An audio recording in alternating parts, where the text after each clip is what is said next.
concejal que juega en casa, Juan Manuel Caldo, pues cierra este primer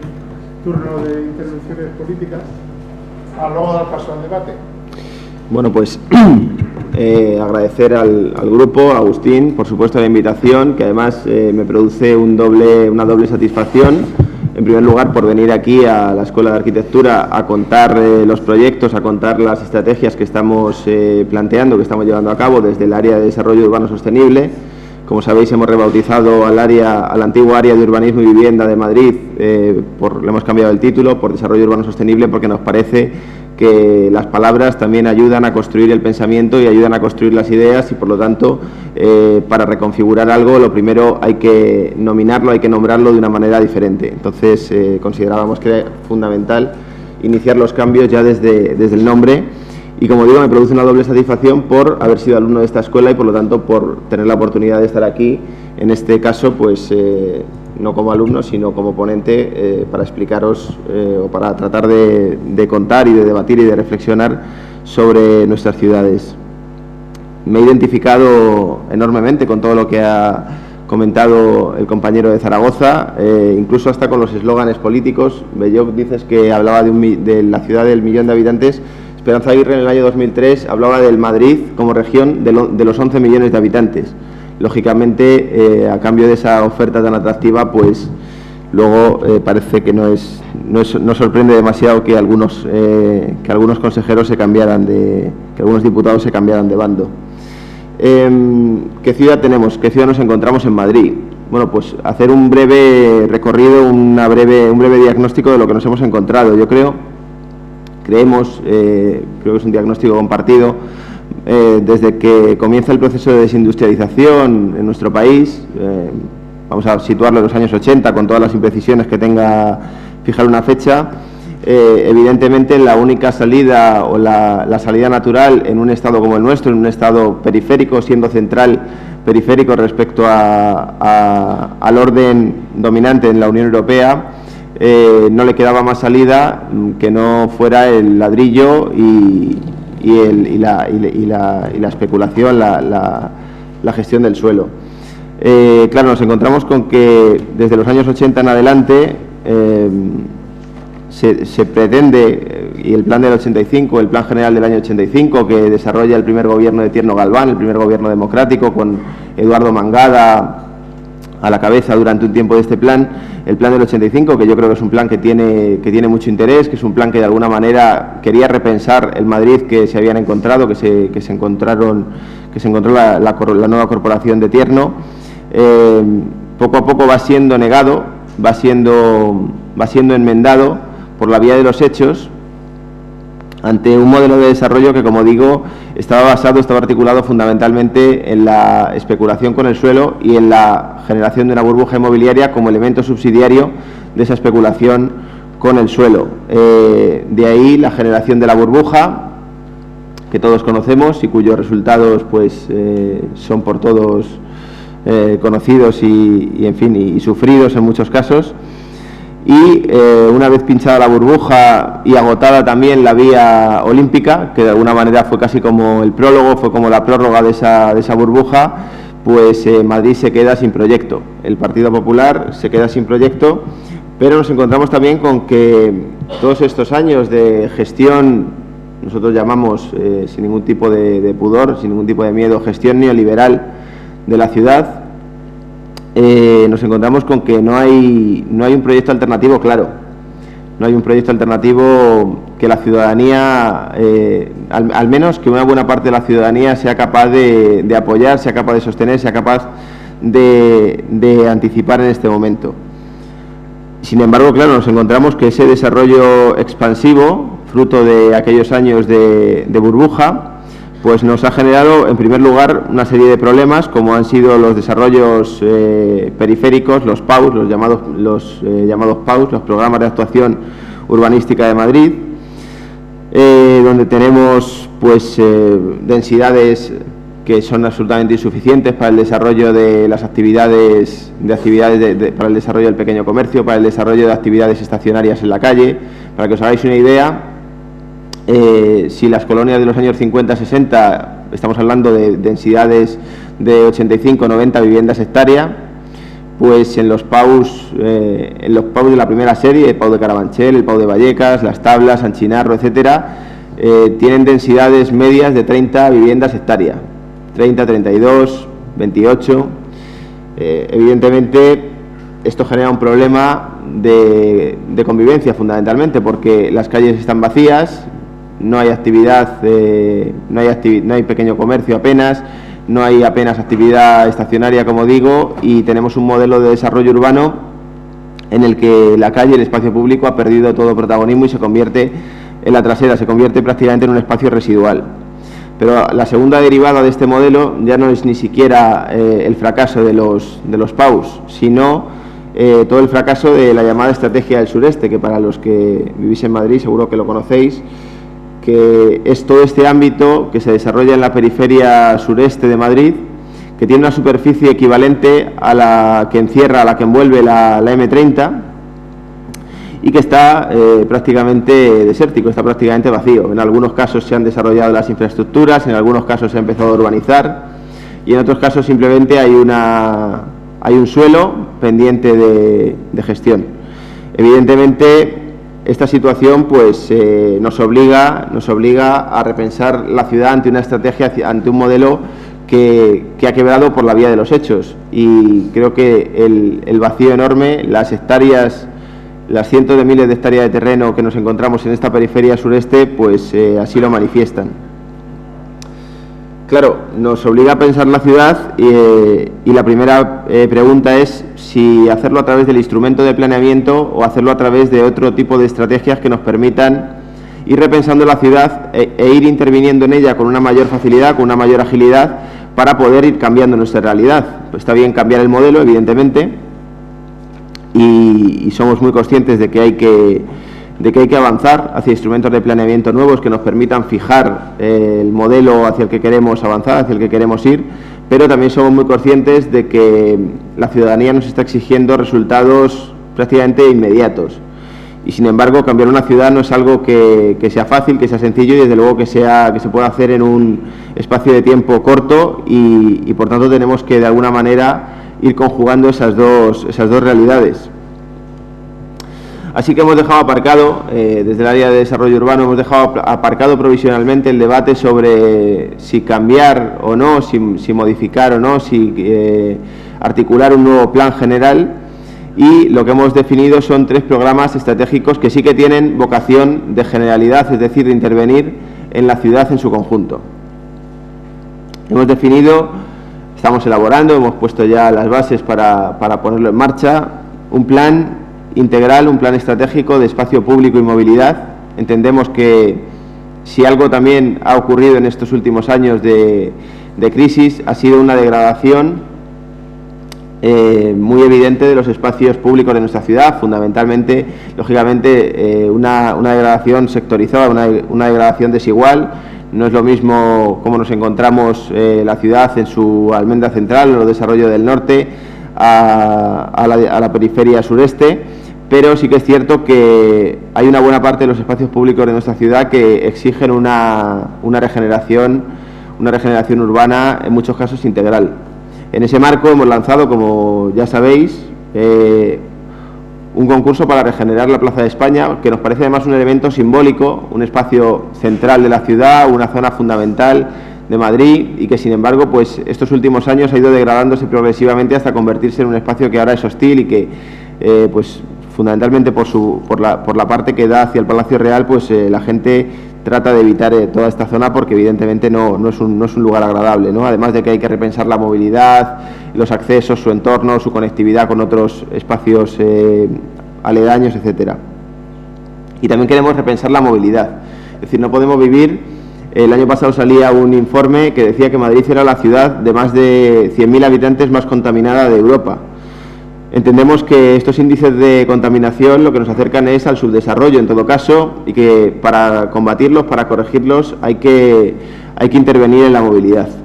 No se trata de declararle la guerra al vehículo privado, como se pretende decir desde determinados medios de comunicación, sino de regularlo, de establecer unos límites, de establecer unos criterios y de generar sobre todo unas reglas de convivencia que permitan no solamente el acceso, la movilidad en vehículo privado, sino la convivencia peatón, bicicleta, transporte público y también el coche, pero midiendo muy bien, controlando muy bien su incidencia, porque sabemos que es de todos los medios de transporte que tenemos en nuestra ciudad el que más contamina, con una enorme diferencia. Tenemos que avanzar hacia la peatonalización de calles, de plazas, tenemos que avanzar hacia la generación de áreas de calles de tráfico de coexistencia, tenemos que avanzar hacia la redefinición de APRs, de las áreas de prioridad residencial, que sin ser la solución, pues sí que han generado una cierta reducción de la contaminación, y creemos que todo esto son medidas que van a ir contribuyendo progresivamente pues a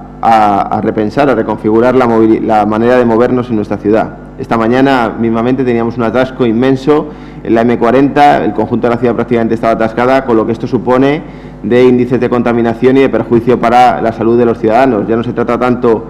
incluso de un problema de atasco, de saturación de tráfico, sino un problema de salud pública, y desde luego que tenemos que trabajar para corregirlo.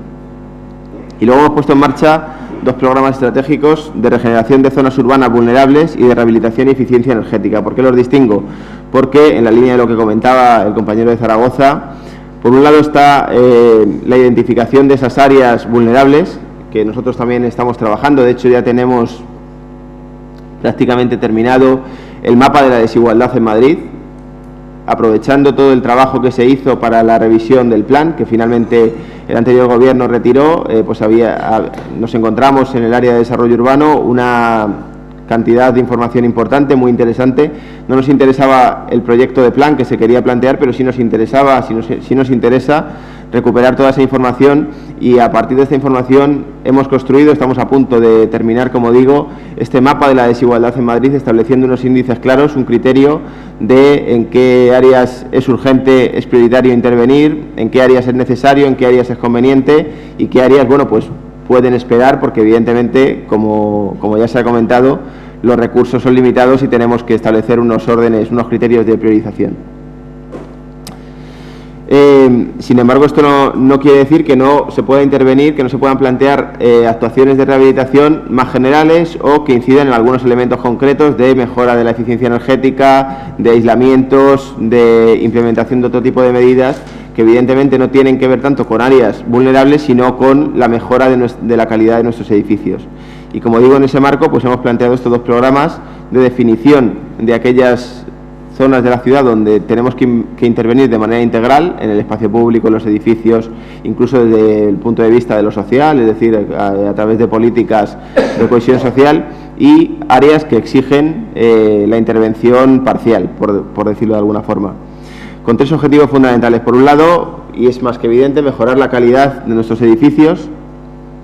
Por otro lado, mejorar la calidad de nuestros espacios públicos, en cuestiones de accesibilidad, en cuestiones de generar ambientes, entornos que favorezcan el desarrollo de todo tipo de actividades, de carácter urbano, por supuesto,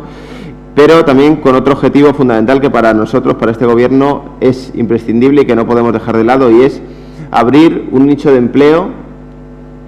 abrir un ámbito de trabajo que nos parece fundamental. Para que os hagáis una idea, por cada puesto de trabajo que se genera en obra nueva,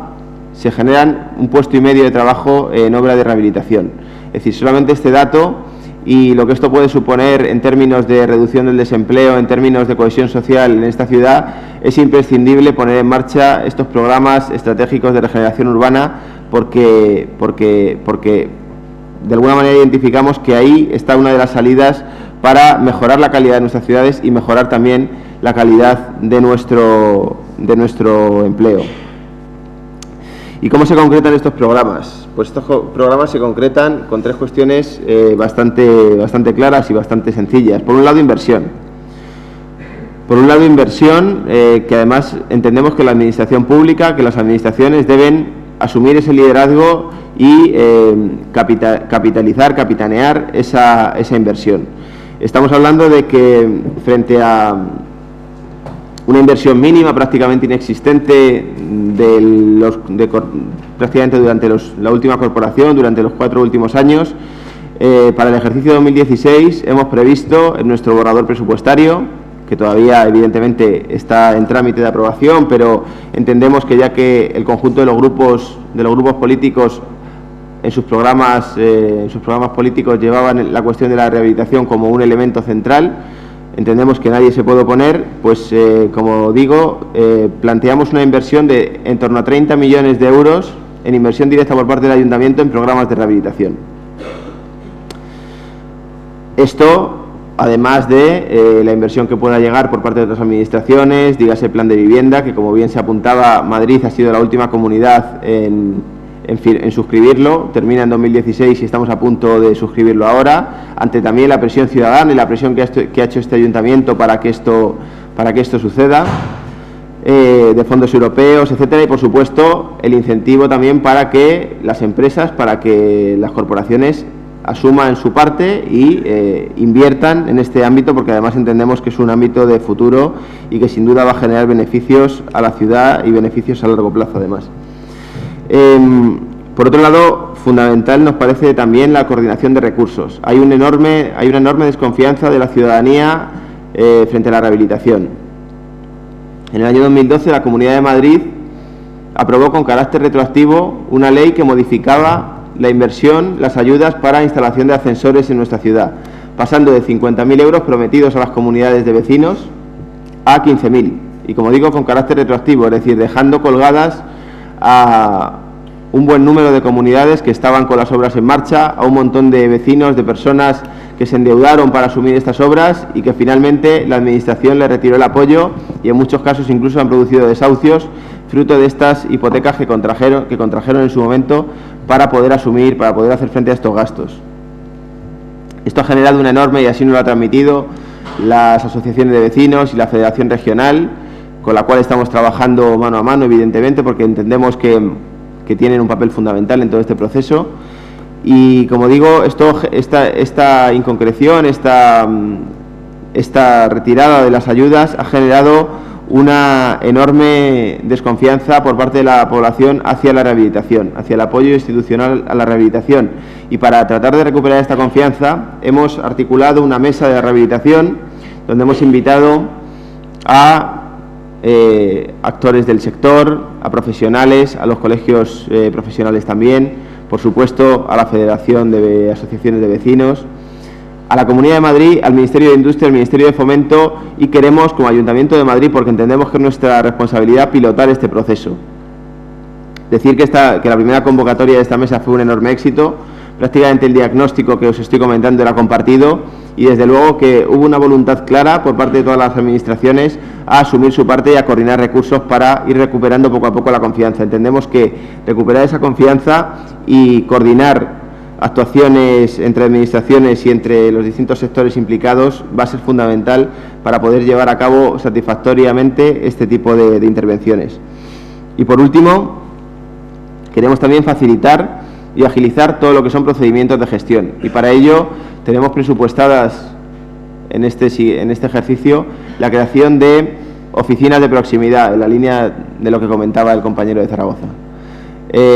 Al final, las mejores experiencias en rehabilitación,